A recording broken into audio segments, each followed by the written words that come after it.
Good evening, happy Tuesday, and happy Valentine's Day to everyone. I hope you guys are having a wonderful day and a wonderful week.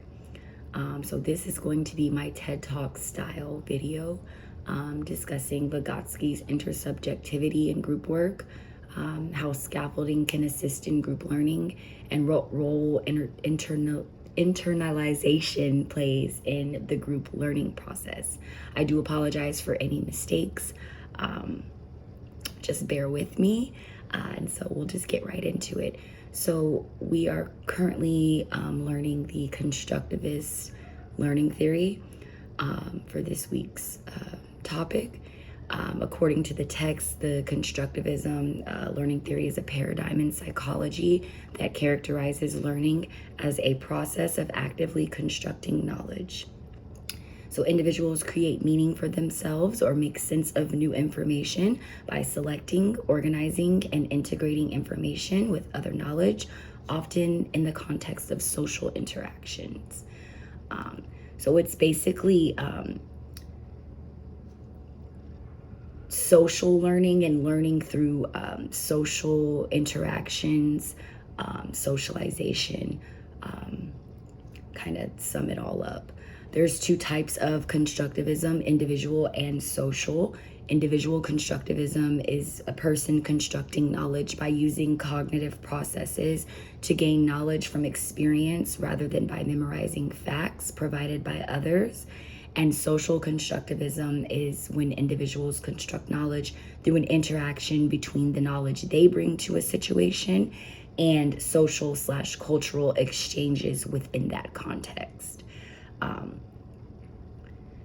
So on to Vygotsky's social development theory. Vygotsky basically argued that cognitive development results from a complex interaction between heredity and environment. So genetics and nature and nurture, basically.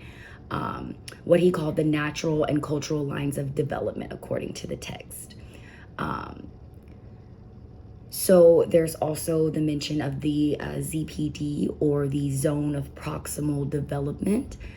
It's the difference between children's actual developmental level, so what they already can accomplish independently, and their level of potential development, the highest level they can reach with guidance from more capable individuals. So younger students being taught by older students, and this is a reinforcement of the knowledge for the older students, but it's also teaching the younger students that knowledge as well. So everyone is kind of exchanging and learning and constructing constructivism.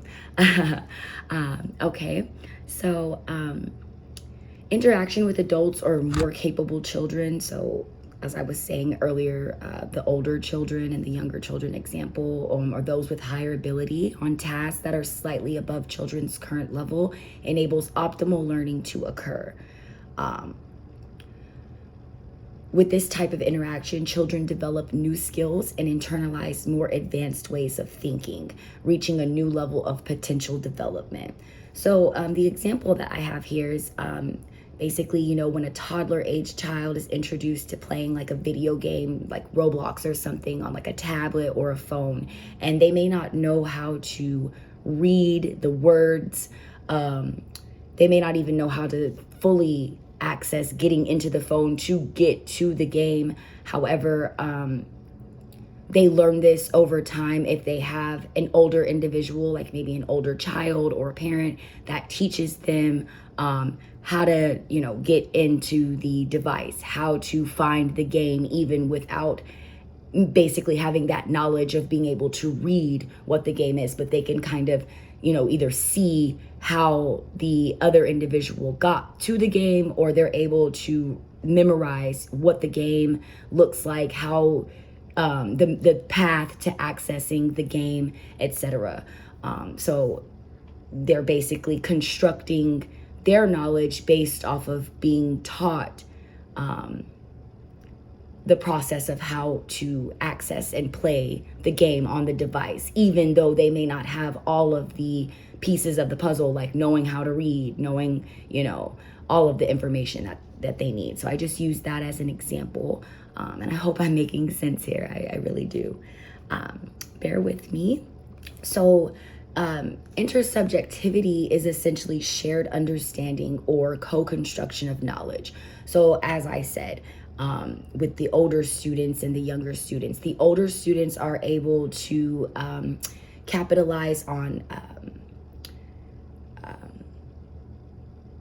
recalling that information, and they're able to show their mastery level by being able to teach the information to someone else. And then this someone else, meaning the younger children, they're grasping that knowledge that they may not have had before because of how the social interaction is developing between the two parties, or however many parties are involved in the situation. So basically, once again, constructivism, constructing, we're sharing and building and adding on to what we may already know or what we may already have. We're adding on to that. We're building. So we're building something. We're constructing. Of scaffolding. So Vygotsky cautioned that learning leads to development only if instruction has been organized properly to focus on cognitive functions not yet completely mastered.